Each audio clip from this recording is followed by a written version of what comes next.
Hello दोस्तों, स्वागत है आपका अपने जनता गीत में। आज हम देखने वाले हैं त्रैमासिक परीक्षा 2022-23 आपका यहाँ पर जो एग्ज़ाम चलने वाला है कक्षा 5वीं के विषय गणित का यहाँ पर हल देखने वाले हैं हम।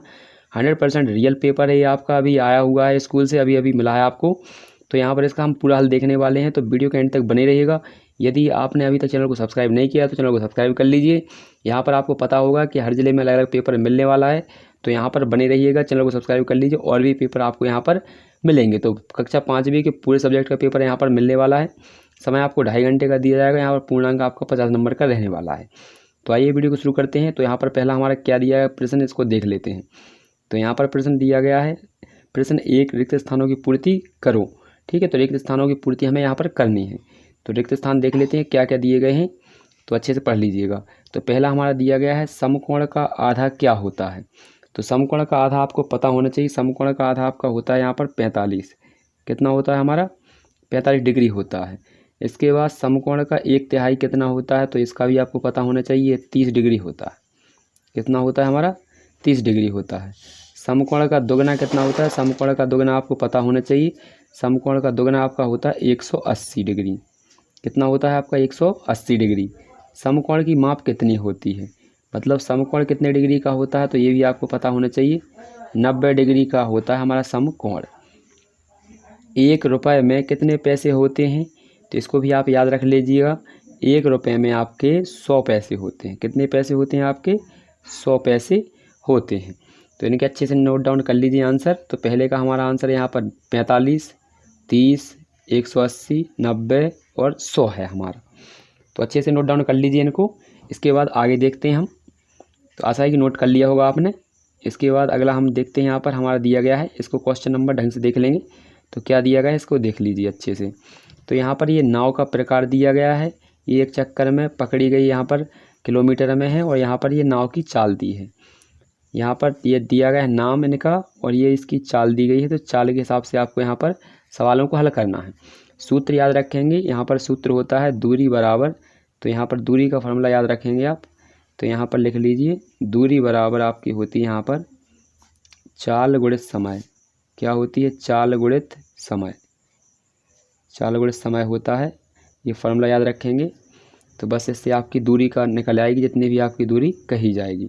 जैसे कि मान लीजिए अगर इस लंबी पूँछ वाली की हमसे पूछा है कि 2 घंटे में कितनी चलेगी, तो 2 घंटे में आपका कितना हो जाएगा। तो यहाँ पर आपकी चाल दी गई है 12 और 2 घंटा दिया है समय, तो 2 कितना हो जाएगा आपका? 12 दूनी 24 हो जाएगा आपका। तो 24 किलोमीटर दूरी तय की जाएगी। ठीक है, तो इसको हल कर लिया हमने। अगला देखेंगे, यहाँ पर जो क्वेश्चन दिए गए हैं इनको देख लेते हैं। तो पहला हमारा क्वेश्चन क्या दिया गया है, इसका देख लीजिए आंसर। इसका दिया गया है, मोटर बोट 6 घंटे में कितनी दूरी तय करेगी। तो यहाँ पर 6 घंटे में निकालना है, तो 6 घंटे में इसकी कितनी दूरी हो जाएगी। तो ये 6 की चाल से जाना है इसको, मतलब 6 घंटे में जाना है 20 की चाल से। तो इसका सही आंसर हो जाएगा आपको 120। तो देखिए यहाँ पर इसका आंसर लिख लीजिए आप, डायरेक्ट आंसर लिख देते हैं। तो पहले का हमारा कितना हो जाएगा? 120 किलोमीटर। इसके बाद दूसरा है, लंबी पूँछ वाली 2 घंटे में कितनी दूरी तय करेगी, कितनी दूरी जाएगी। तो यहाँ पर लंबी पूँछ वाली आपकी जाएगी 24 किलोमीटर। कितनी जाएगी आपकी? 24 किलोमीटर हो जाएगा इसका आंसर दूसरे का। तीसरे का देख लेते हैं। तीसरे का क्या दिया गया है, लट्टू की नाव 3 घंटे में कितनी दूर जाएगी। तो इसका आंसर हो जाएगा आपका 12 किलोमीटर। कितना जाएगी? 12 किलोमीटर जाएगी। इसके बाद अगला दिया गया है, मशीनी नाव 3 घंटे में कितनी दूरी तय करेगी। तो मशीनी नाव आपकी हो जाएगी यहाँ पर 66 किलोमीटर। कितना जाएगी? 66 किलोमीटर। इसके बाद हमारा लास्ट दिया है, मोटर बोट 2 घंटे में कितनी दूर मछली पकड़ेगी। तो यहाँ पर इसका हो जाएगा हमारा 40 किलोमीटर दूर। कितनी किलोमीटर दूर? 40 किलोमीटर दूर। तो आशा है कि आप अच्छे से इनको समझ लिया होगा। तो आप अच्छे से इसको नोट डाउन कर लीजिए। इसका हमारा आंसर हो जाएगा, ये दिया गया है जो। इसके बाद अगला क्वेश्चन देख लेते हैं। दूसरा, मछली का चित्र बनाते कर यहाँ पर आपको बताना है। तो इनका भी आपको यहाँ पर सल्यूशन अच्छे से कर लेना है। तो यहाँ पर देखते चलिए, क्वेश्चन दिए गए हमारा, मछली का चित्र बनाना है। यहाँ पर इस झंडे का कितना भाग हरा है, 1 महीने में कितनी सूखी मछलियाँ पकड़ी, यहाँ पर दिया गया। अच्छे से ये क्वेश्चन आपको हल कर लेना है।